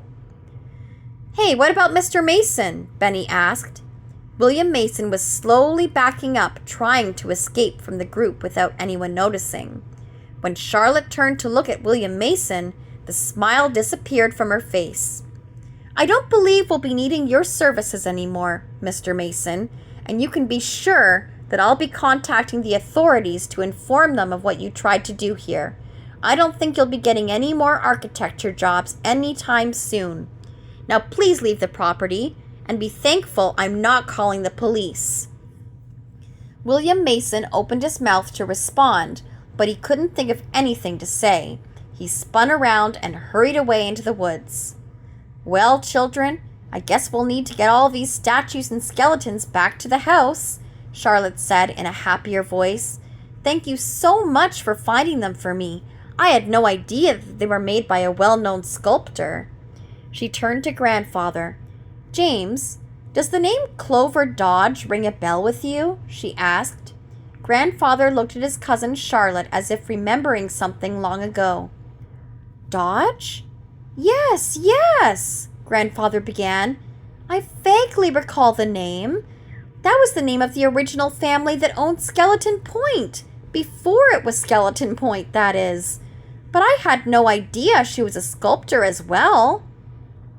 A smile slowly lit up Charlotte's face. "What's funny?" Benny asked. Charlotte sighed. "In some ways, I'm better off than I was before all this happened. I have all these valuable statues back, including the ones I didn't even know were missing. And now I have experts, Greenie and Hilda, who can help me bring Skeleton Point back to life." Benny walked over to Mr. Bones. He was hanging just inside the doorway of Dead Man's Cave. "Did you hear that, Mr. Bones? You might be coming back to life." The end. Thank you for listening to my reading of this beautiful, wonderful, mysterious book. Please don't forget to like, share, and subscribe.